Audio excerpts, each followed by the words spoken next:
네, 안녕하세요. 멘붕 습관의 힘 저자 신정철입니다. 네, 저는 질문 하나로 강연을 좀 시작해 볼게요. 여러분은 인생의 목적을 뭐라고 생각하시나요? 지금 행복이라 말씀하면 계시는데요. 저도 행복이라고 생각을 했거든요. 근데 행복에 대해서 사람들마다 이렇게 정의가 다르던데요. 저는 행복을 이제 즐겁게 사는 거라고 생각을 했거든요. 그래서 저는 20대 때부터 저를 즐겁게 하는 일을 찾아서 다녔습니다. 그래서 DSLR 카메라 유행할 때는 사진 동호회 가입을 해서 매주 출사를 다녔어요. 그리고 영화 좋아할 때는 뭐 부천 판타스틱 영화제, 뭐 제천 음악 영화제, 전주 국제 영화제, 영화제를 이렇게 다니면서 영화를 많이 봤어요. 그리고 소셜 댄스, 스윙 댄스 동호회 가입을 해가지고 주말마다 이제 춤 배우고 공연도 하고 그랬었거든요. 그리고 제가 여러분 중에 또 게임 좋아하시는 분 많으실 텐데 저도 게임을 좋아하거든요. 이게 제가 즐기던 게임인데요. 제가 이제 매일 밤 100명이 넘는 길드원들과 용사냥을 다녔어요. 이게 제 캐릭터예요. 우리나라 분들은 남자분들이 보통 여자 캐릭터도 많이 하거든요. 근데 외국 분들은 자기 성별과 똑같은 캐릭터를 해요. 그래서 제가 외국 서버에서 게임을 했는데 제가 여자인 줄 알고 외국 남자분들이 메시지를 많이 보냈었어요. 저는 그래서 항상 즐기는 취미가 있었거든요. 종목은 자주 바뀌었는데 항상 취미가 있었어요. 그래서 주말만 나가서 사람들 만나고 동호회 사람들 만나고 어디 다니고 항상 즐겁게 살았죠. 그래서 회사 사람들이 저를 보고 이제 어떻게 그렇게 이제 다양한 취미를 가지면서 사냐고, 참 재밌게 사는 것 같다고 그렇게 말을 했죠. 저도 되게 참 행복하게 내가 잘 살고 있구나 이렇게 생각을 했어요. 그런데 30대를 넘어가면서부터 언젠가부터 이렇게 주말에 좀 신나게 놀고 집에 들어오면은 방에서 혼자 있을 때 왠지 공허하고 불안하더라고요. 처음에는 제가 왜 그런지 몰랐어요. 그랬는데 그러다가 어떤 강연 영상 하나를 봤는데요. 거기서 이렇게 음악인 남궁현 씨가 이런 말씀을 하셨어요. 요즘 젊은이들이 콘서트장에 가서 이제 가수의 노래에 이제 감탄하고, 영화를 보면서 배우의 연기에 감탄하고, 맛집을 찾아다니면서 맛있는 음식을 먹으면서 감탄하는 느낌표만 있는 삶을 살고 있다. 그 말을 듣고서 저는 딱 깨달았죠. 내가 그런 삶을 살고 있었구나. 남들이 만든 것을 소비만 하고 정작 내 삶에 내가 만든 것이 없구나. 이거를 깨달았어요. 신용보 선생님이 담론에서 이런 말씀을 하셨어요. 소비를 통하여 자기 정체성을 만들어낼 수는 없다. 인간의 정체성은 생산을 통해 형성된다.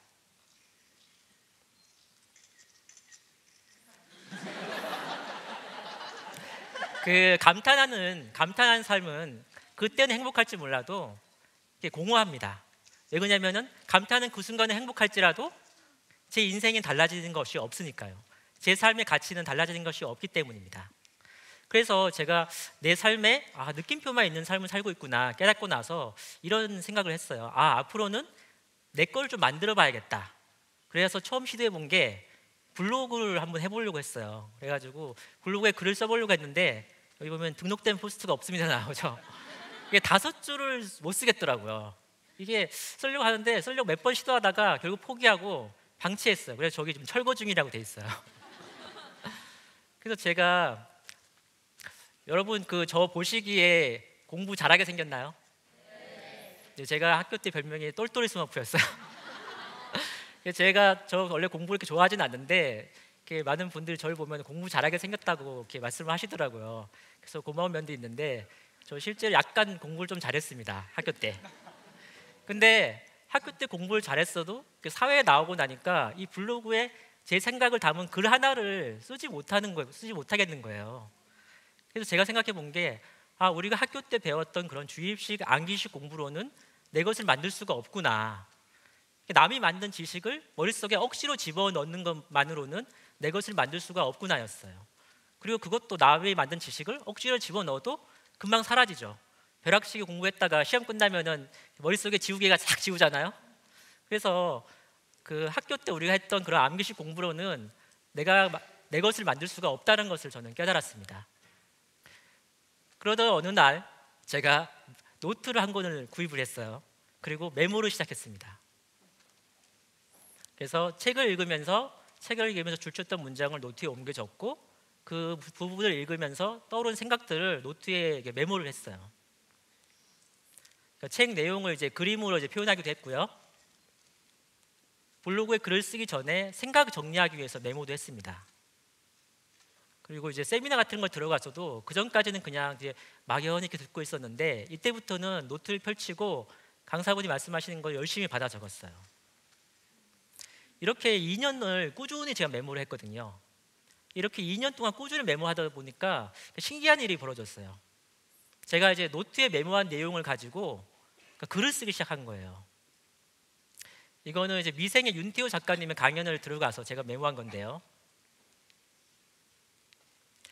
윤태호 작가님의 강연을 들어보니까 윤태호 작가님이 어렸을 때부터 열등감이 참 많으셨더라고요. 그러니까 어렸을 때 피부가 아토피도 있으시고 되게 피부가 안 좋아가지고 밖에 나가서 놀지를 못했대요. 그래서 다른 아이들과 다른 피부 때문에 되게 열등감이 컸다고 하시더라고요. 그리고 만화가가 돼서도 지금은 이제 미생처럼 되게 많은 분들의 공감을 주는 그런 이야기를 쓰시는데 처음에는 자기 봐도 너무 스토리가 형편없었대요. 그래가지고 그림은 좀 잘 그렸지만은 스토리를 못해서 되게 열등감이 심했다고 하시더라고요.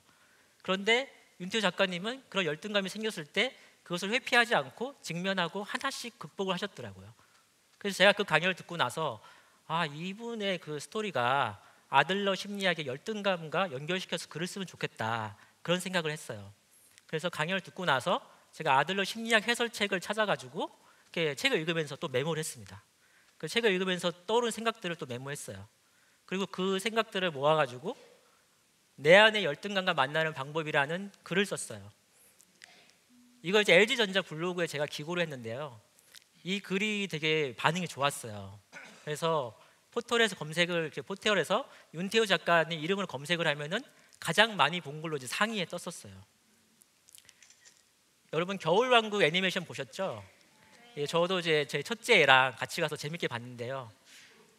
겨울왕국 이제 애니메이션을 보고 온 밤에 유튜브에서 이제 레디꼬 이제 노래를 검색을 하니까 동영상이 나오더라고요. 그래서 그거를 되게 반복해서 봤어요. 반복해서 보면서 가사가 너무 좋더라고요. 그래가지고 가사를 이제 출력을 해가지고 가사를 이제 반복해서 읽으면서 그때 떠오른 생각을 제가 메모를 한 거예요.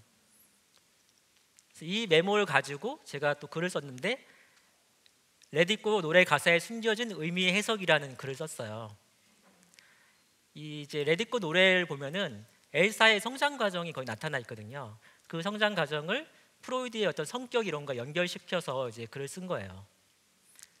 이 글을 이제 블로그에 올렸더니 그 포털에 이제 편집자 추천글 예능 분야에 1위에 올랐어요.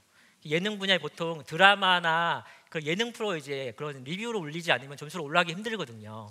근데 그때 이제 제 글이 1위에 올라가지고 이때 제 블로그에 처음으로 그러니까 네 자릿수 10,000명이 넘는 이제 네 자릿수가 넘는 10,000명이 넘는 방문자가 방문을 했습니다.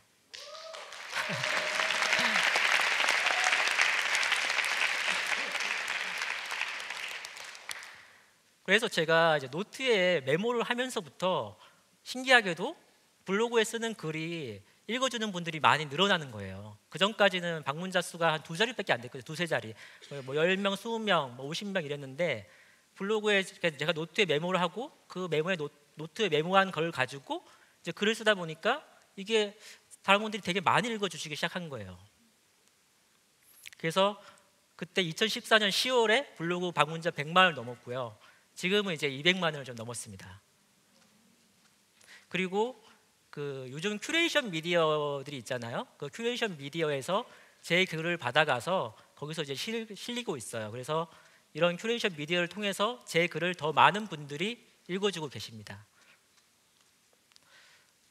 그래서 제가 메모를 하면서 느꼈던 것이 메모를 하면서 제가 그 전까지는 남들이 만든 것을 소비만 하고 있었는데 그러니까 정보의 소비자에서 생산자로 제가 변했다는 것을 느낄 수가 있었어요. 근데 메모가 어떻게 이제 솔직히 메모 누구나 다 알고 있는 거잖아요. 누구나 쉽게 할 수 있는 건데 메모가 어떻게 이런 변화를 만들었을까? 그 이유를 좀 말씀드릴게요. 앞에서 제가 이제 느낌표만 있는 삶을 제가 살았다고 말씀드렸잖아요. 메모가 느낌표만 있는 삶에 빠진 것 하나를 채워줬기 때문인데요. 그게 무엇일까요? 예, 여기 잘하시네요. 예, 물음표였어요. 남들이 만든 것을 그냥 받아들이면은 내 것을 만들 수가 없습니다. 남들이 만든 것에 질문하고 물음표를 가지고 질문하고 거기에 자기의 생각을 더할 때 자기만의 컨텐츠를 만들 수 있다는 것을 저는 깨달았습니다. 글쓰기를 예로 들어볼게요. 그러니까 글을 쓰는 사람과 쓰지 못하는 사람의 차이가 뭔지 아시나요? 그 사람 안에 축적된 생각의 양입니다. 글은 생각이 축적되었을 때 비로소 나오거든요. 글쓰기 책을 열심히 읽는다고 글 쓸 수 있는 게 아니에요. 그 사람 내면에 표현하고 싶은 생각이 가득 차 있어야지 글이 나옵니다. 그리고 그래서 평소에 떠오르는 생각이든지 그런 것들을 수집을 해둬야 돼요. 그리고 그 생각을 수집하는 도구가 바로 메모였던 거죠. 책에 있는 정보라든지 학교에서 우리가 배우는 지식은 외부의 자극이에요. 그 외부 자극에 대한 반응, 나의 생각을 수집하고 체계화할 때 그때 비로소 나만의 지식이 만들어집니다. 그 생각을 수집하기 위해서 필요한 것이 바로 메모예요.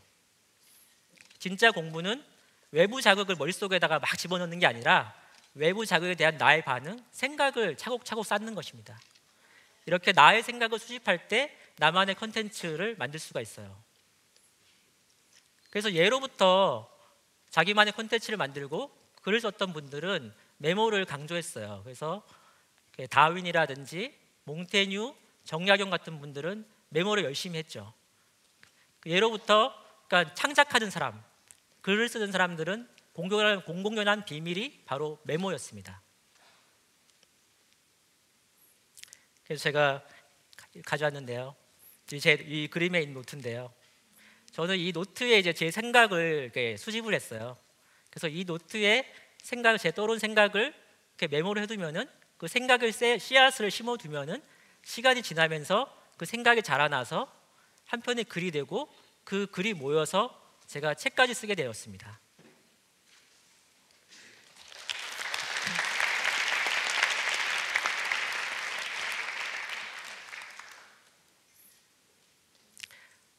여러분 오늘 이제 공부에 대해서 이제 들으시려고 오셨잖아요. 우리 공부는 왜 하죠? 공부 왜 하죠? 우리 잘 살려고 하는 거 아닌가요? 근데 잘 살려고 하면은 우리가 이제 내가 어떤 삶을 살고 싶은지 스스로 이제 답을 할 수가 있어야 되거든요. 그러니까 내가 뭘 하고 싶은지를 알아야 되는 거죠. 그 신해철 씨의 네가 진짜로 원하는 게 뭐야 이 노래를 제가 좋아하는데요. 이 노래를 들을 때마다 제가 되게 가슴이 찔렸어요. 제가 30대 중반까지도 제가 진짜 뭘 하고 싶은지를 몰랐었거든요. 자기가 하고 싶은 게 뭔지 모르는 사람들은 평소에 자기 자신을 잘 관찰하지 않았기 때문이에요. 제가 이제 2년 동안 작성한 노트를 이제 3개를 만들려고 처음부터 한 장 한 장 넘기면서 이제 어떤 주제로 이제 메모를 했는지를 봤거든요. 그래서 이제 구글 스프레드시트에다가 이렇게 작성했던 노트를 전부 다 이제 3개를 만들었어요. 이 과정을 하면서 그 메모의 출처 주제를 분류해 보니까 제가 2년 동안 뭘 하면서 살았는지, 내가 어떤 관심사가 있었는지, 뭘 좋아했는지가 보이더라고요. 저는 그 메모를 통해서 저를 관찰할 수 있었던 거죠. 자기가 하고 싶은 일을 찾으려면은 다양한 경험을 하면서 그 경험을 할 때 일어나는 나의 반응을 관찰해야 합니다. 어떤 일을 할 때 내가 행복한지, 억지로 일을 하는 것은 아닌지, 부정적 감정이 있는데 그냥 참고 하는 건 아닌지, 자신의 반응을 관찰해야 하는데요. 이 관찰이 그냥 되지가 않아요. 그래서 기록을 해야 됩니다. 이게 우리가 뭔가를 쓰려고 하면은 뭐라도 만들어야 되기 때문에 관찰을 하게 되거든요. 그래서 평소에 메모로 자신의 반응, 감정을 관찰하는 습관을 가지게 되면은 자기 자신을 더 잘 알 수 있습니다. 그래서 저는 진짜 공부는 세상에 대한 나의 반응, 나의 생각과 감정을 관찰하고 기록하는 것에서 시작된다고 생각합니다. 삶을 변화시키려면 뭐가 필요할까요? 내가 원하는 삶을 발견하고 현재 뭐가 부족한지 알아야 되겠죠? 그러려면은 현재 내가 살고 있는 그 모습을 먼저 바라볼 수 있어야 되거든요. 그러려면 관찰을 해야 되는 거죠. 그래서 이제 기록을 통해서 현재 나를 바라볼 수 있어야 하는 겁니다. 메모에 숨겨진 힘은 삶의 관찰자로 만들어 준다는 겁니다. 삶을 성장시키는 공부를 하고 싶으면 뭐부터 해야 될까요? 자신의 생각과 감정을 관찰하는 습관부터 만들어야 합니다. 그래서 저는 오늘 이제 진짜 공부를 이제 배우러 오신 여러분께 삶을 성장시키는 공부를 하기 위해서 평소 일상에서 매 순간 여러분의 생각과 감정을 관찰하고 기록하는 습관을 만들어 보시기를 권해드리고 싶습니다. 예, 경청해 주셔서 감사합니다.